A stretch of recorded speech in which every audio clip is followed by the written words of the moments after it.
I just had a quick visit to Little Rock, Arkansas, and before you comment, sorry to hear that, downtown Little Rock really gave me some complex thoughts that I didn't expect that I need to share about a city that feels off the beaten path to most Americans. In this video, I'm going to dive into a lot of things that are unexpectedly good about Little Rock. I'll be giving Little Rock my first ever city aesthetics signature downtown subjective experience rating across 8 categories. And yes, it will be controversial. So here is a super quick overview of Little Rock. Little Rock sits in the center of Arkansas as the state capital with just over 200,000 people. I didn't realize this until flying over the region, but it's perched right at the edge of the Arkansas Delta, which from the air looks like an endless expanse of nothingness. I didn't even see a Walmart from my plane. And when an area in Arkansas doesn't have a Walmart, you know things are serious. The city limits of Little Rock begins right where the Arkansas Delta ends,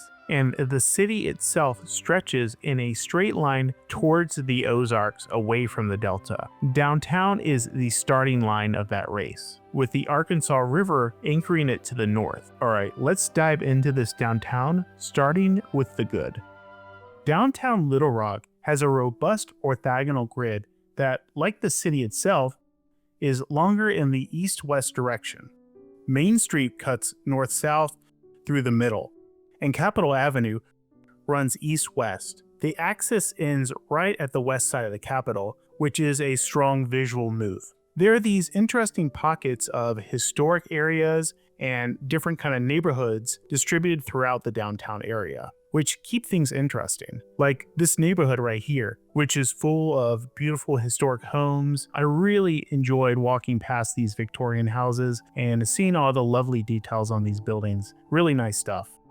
I love the clarity of how easy this downtown is to navigate. I didn't drive here, so I can't comment on driving around or how easy it is to navigate by car, but by walking, it was very easy to understand. The blocks are perfectly sized, I have to say. And as many of you know, I hate giant blocks. So this is a great foundation for a city. Now, they don't give me style points for me. Personally, I would have thrown in some diagonals leading towards the Capitol, but hey, that's just me. It also appears that part of the interstate has been removed from this core area, and I'll save my full thoughts on the highways surrounding downtown Little Rock in part 2. Oh boy, it's coming. But anytime a city starts to undo the 1960s freeway decisions, that is a character development, it's a redemption arc, and that's the urban equivalent of deleting your old Facebook post from 2009. It's always a good idea.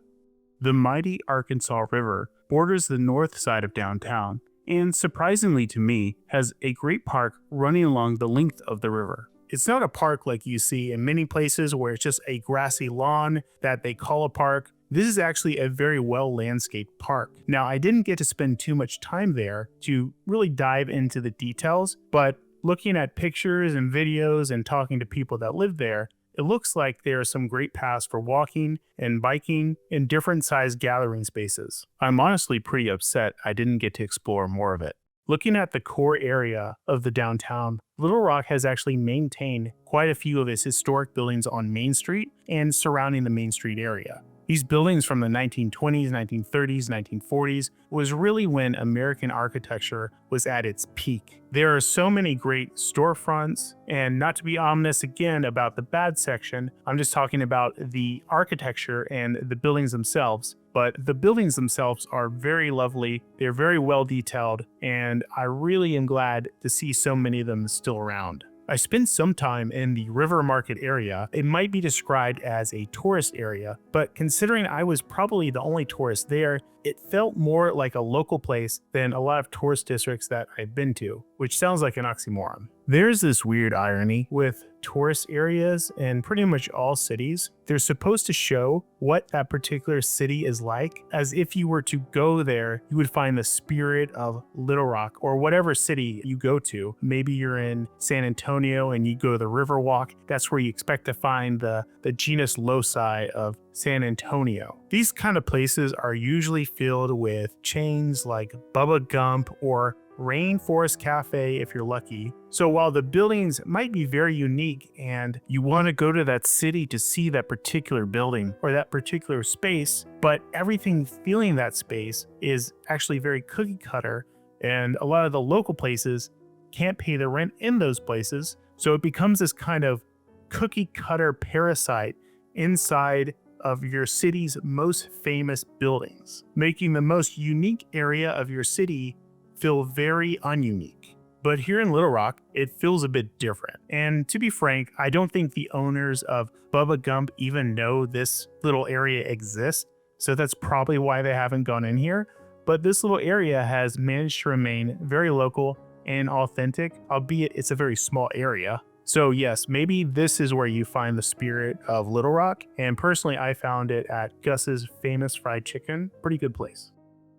I want to briefly mention the skyline. Skylines are weird things. They can only really be viewed from afar. There is no visiting the skyline itself. It's a conglomeration of a bunch of different buildings, and it creates this interesting thing that we like to look at. Little Rock seems to have a pretty decent skyline with a lot of skyscrapers, which I like. So good job, Little Rock.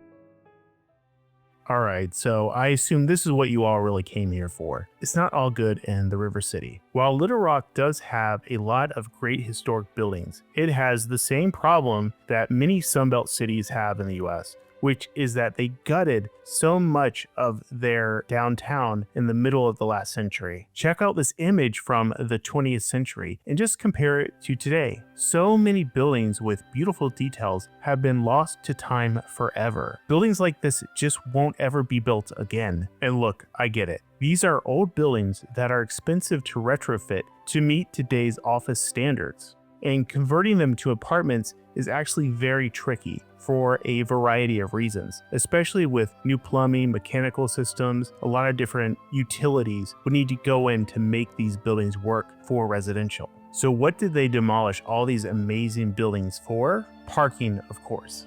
There is so much parking all over this downtown. Surface lots, parking decks, just an overwhelming amount of parking. In so many American cities, just like Little Rock, the area that was supposed to be the densest part of the city is now the sparsest. The vast area between Main Street and the Capitol is the worst offender of them all. There are islands of these office buildings separated by wide moats of car storage. Walking through this area feels desolate and really easily the weakest part of the downtown. If Little Rock ever becomes a boom town, I'd argue that this is the area that should be leveled and just completely rebuilt, with very few exceptions. The Capitol building, while beautiful, sits in a completely unremarkable setting, surrounded by government buildings, and I just can't really recommend visiting this area unless you specifically want to see the Capitol building itself. There's just nothing around it that you want to see. And that harkens back to a larger point about this downtown. Downtown is very segmented. There are these small, interesting pockets of activity, but surrounded by parking lots,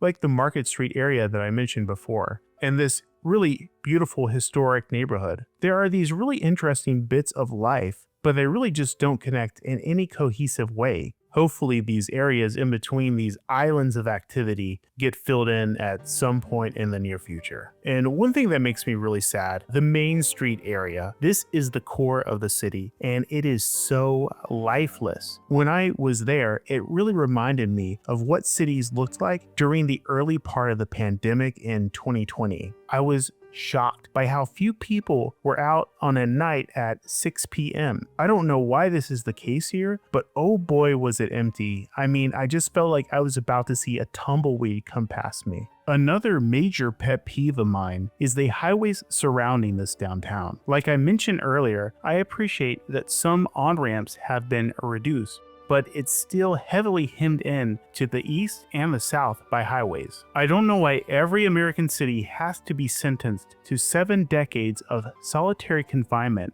Tulsa is unfortunately like this. Kansas City is like that, and the list of American cities like this go on and on. While walking around, I did see the Little Rock streetcar. It looks like a fun 15-minute ride, but since it moves at the pace of an 80-year-old out on a Sunday cruise, I wouldn't hop on it if I actually had somewhere to be. And I'm starting to sour on streetcars in general. They often just feel more like a novelty than a serious investment in transit. Little Rock does have a decent-sized bus station in a central location, which is good, though I'll admit I don't know how well the bus system operates. Little Rock also has a beautiful Union Station of its own for Amtrak. It opened in 1921, but of course it only is served by 2 trains per day, which is extremely underwhelming. You can't even get to nearby Memphis or the fast-growing Northwest Arkansas metro area by train. Alright. With all the good and the bad now, I present to you the most important part of the video, my introduction to the first ever City Aesthetics Signature Downtown Subjective Experience Rating. Starting out with walkability. With the block sizes how they were, and the amount of sidewalks and the narrow streets, I thought it was pretty easy to walk around. I'm giving this a walkability score of 5 out of 10. For street level activity, it's a completely different story. There were just tumbleweeds everywhere. There was barely anything happening on a weeknight. I give the street level activity a 1 out of 10. For transit, with its sad streetcar system, I'm gonna have to give it a 0.5 out of 10. For mixed use balance, kind of comparing how much office and residential and other uses are in a downtown area, there just really wasn't much there. It was mostly just offices, so I have to give it a 2 out of 10. For parking coverage, I'm going to have to give this a 3 out of 10 for how much parking was down here. For public space quality, it does lack any major parks in the center of the downtown, but with the waterfront park being so good, I have to give it a 4 out of 10. For skyline and architecture, it does punch above its weight for a city with 200,000 residents, so I like the skyline, it works well. There's a lot of beautiful buildings here. There was also a lot that was destroyed, so I have to give it a 4 out of 10. And the last category is growth and momentum. This is judging if I see cranes everywhere or construction happening, or it feels like something's moving forward towards a better city. Right now I have to give it a 1 out of 10. There's just not a lot of construction and not a lot is moving forward here. And that gives it a grand total of 20.5 out of 80. So that's not a very high score, which might be a bit harsher than I intended it to be when I started making this video, but it is what it is. So that is my first super subjective rating. As I review other downtowns, I'll compare it to this downtown as well. Alright, for the channel announcement, I've officially started a Discord server where we can talk about cities, urbanism, architecture, and all the stuff I cover on this channel. Because I'm still setting up everything, I want to let the first 100 people join for free. After that, access will only be through Patreon or channel membership. So if you want to get in early, check the link in the description of this video. Alright, well let me know your comments if you agree or disagree. Otherwise, drop a like, and if you enjoyed this video, subscribe to see more. Thank you for watching.